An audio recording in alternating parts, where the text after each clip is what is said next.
Hey guys, it's me and I'm playing 5 Minute. I was playing a Grandmaster not long ago and I got disconnected on move like 5 or 6 or something. My computer shut down. So I lost a few points from that, but no big deal. I've got a game against Contourist. I'm going to play this like a dragon. Let's go for that sort of setup.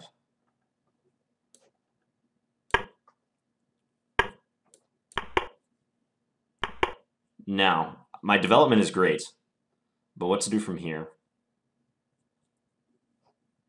Let's go rook c8. I bet he'll play bishop d2, or maybe rook d1. Rook b1.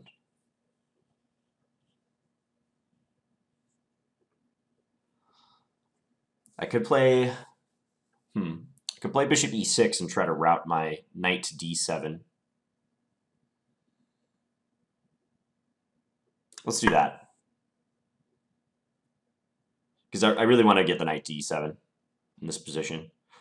A lot of times the knights on c6 and this knight for white get traded in the middle, and then black can play the bishop to c6, but since his knight's out on f3, I don't think that's realistic for me. So we're going to do this plan instead.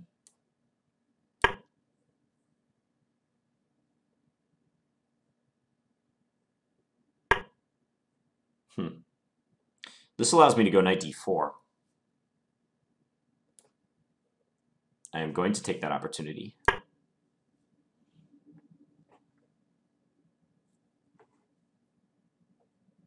Maybe in conjunction with queen a5 soon. Let's take with the pawn.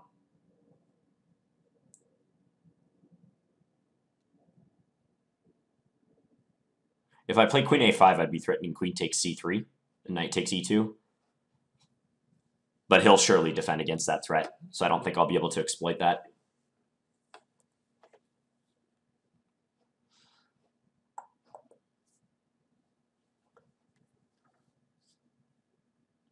If he plays rook d1, I was debating whether I wanted to play e5 or not.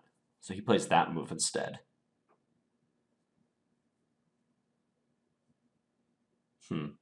Knight takes b5, I can play rook c3. Do we like that?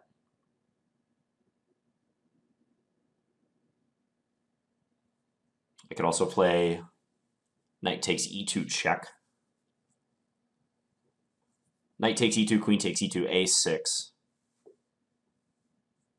Would force knight a3.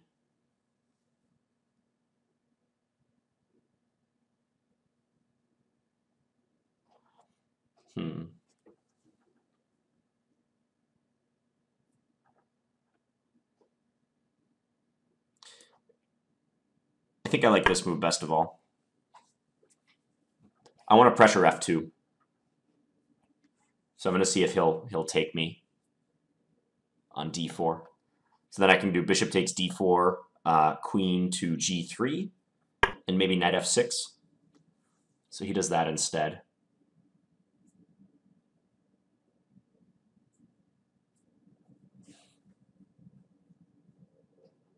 Okay, let's just swap. We're going to trade queens. Because after queen takes b6, knight takes b6, if he takes on b5, I can get my rook into c2. I think I'm getting my rook into c2 no matter what. So I'm playing for a favorable endgame. Yeah, now rook in. Do I win a pawn here? Looks like it. He can't defend a2. Oh, he has that move. Forgot about that.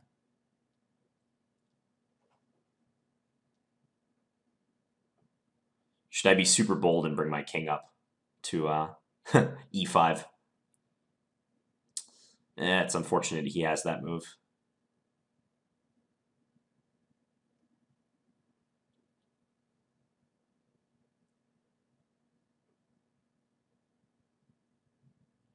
It's too bad. All right, I'm just going to take this. I'm going to lose the e6 pawn, but whatever. I'm going to go rook e2.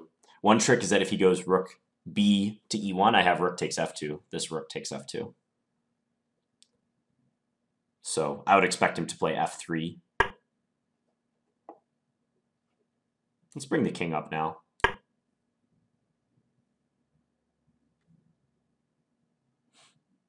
His bishop is messed up, so I think I'm going to have a good opportunity to trade it favorably.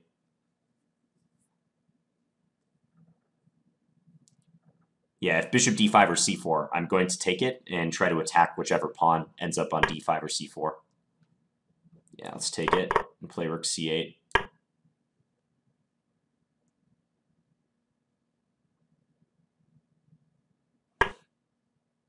I'm going to do this just to defend my a7 pawn should he play rook a1. And I have an advantage because it's not easy for him to shake my rook on the second rank. Also, my king is very active. Okay, now he can double, though.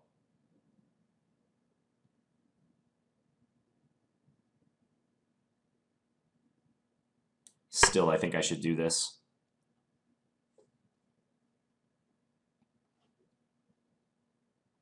He can double in the a-file and threaten my a7 pawn. But I'm totally willing to pitch that pawn if necessary. Let's go g5. Idea h5, h4 eventually.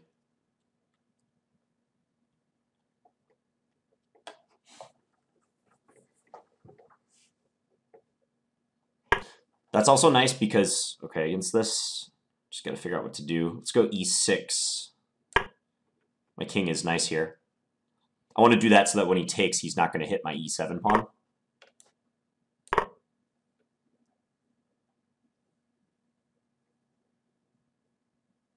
Now he's really got to be worried about me doubling on the second rank. I'm giving him my h7 pawn. But once I double, at the very least I'm drawing. But I think I'm going to try for more, for sure. He'll probably attack my g-pawn in some capacity. Rook h5 or rook g7, probably rook h5. Plays h4. Okay, let's give it a check. Check.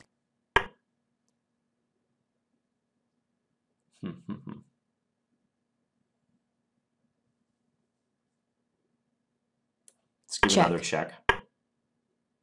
Let's check here. Let's go here.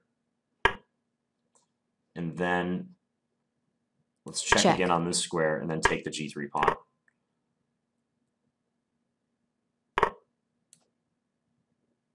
And let's take here. Likely that was good defense for him.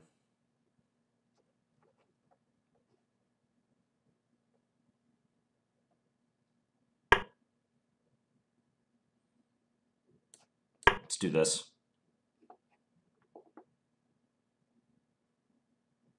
I still have pressure, and I can often, if I can trade up one rook even, I like my chances. Check. Okay, be careful.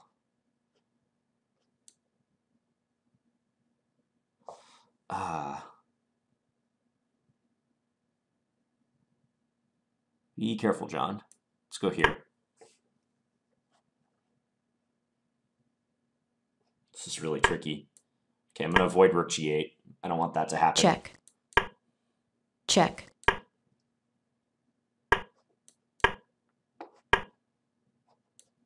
Let's do this.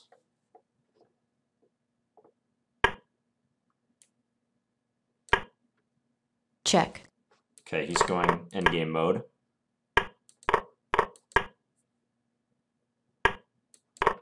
Okay, now I can stop this pawn, though. And my king is safe. King is very safe. Check. Lucina position. Here we come. Yeah, I get to show my endgame chops. Check. Time. Instructive. Very instructive. Now we get the king out. Check. March our king up. Check. Promote. Yeah, Lucina position coming at you. Let's go here. And then do the waiting move. Oh, one move from checkmate. Okay. Let's go back. That was a fun game.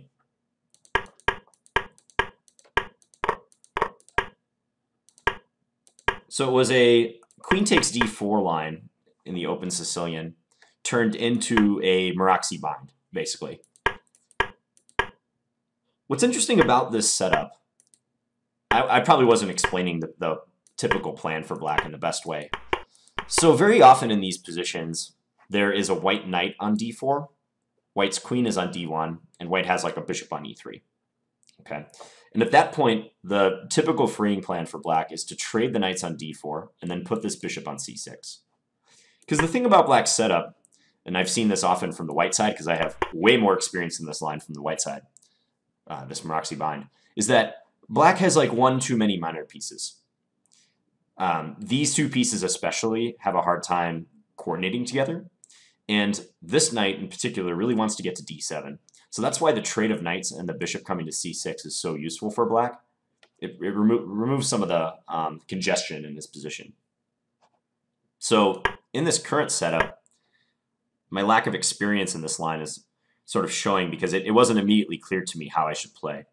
Maybe queen a5 is a decent move. But I just played a generic move, rook c8, and he played rook b1. If he plays b3 immediately, I have this tactic. So that might have been his reasoning behind rook b1. He just wants to avoid that. So rook c8, he did this. And I went to bishop e6. This strikes me as artificial, but I wasn't sure what to do once again.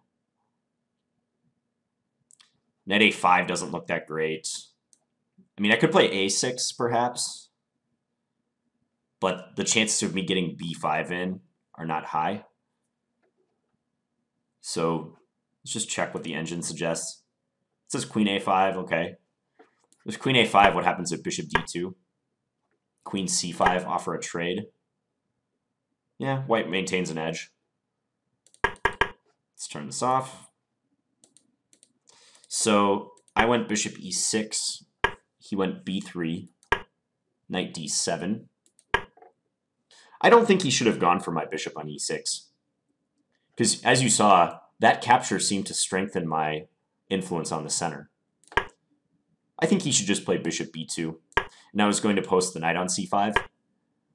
But more than likely, his eventual knight d5 move will result in some sort of advantage for him. Let's just say, here, let's say the bishops get swapped. I take this knight, which seems unavoidable in the long run.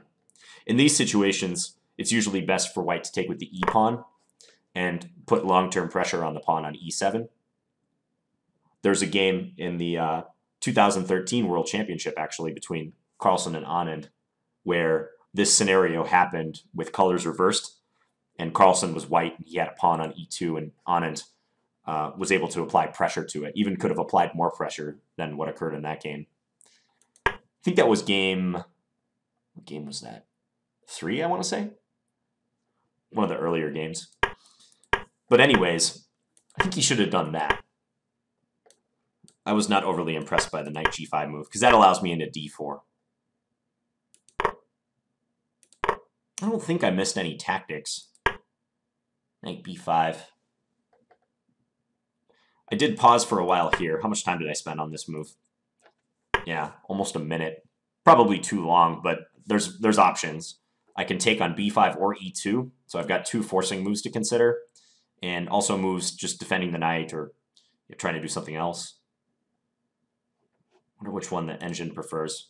In retrospect, I like queen b6. Engine says check. This line is also good. Yeah, I looked at that because his knight is nearly trapped. He has to go to a3.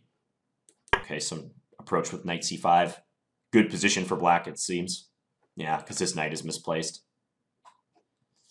So that's another option. Also, hey guys, sorry about that. My recording software actually crashed as I was doing the analysis. So I'm going to try to splice these 2 clips together. But anyways, I skipped ahead to the endgame.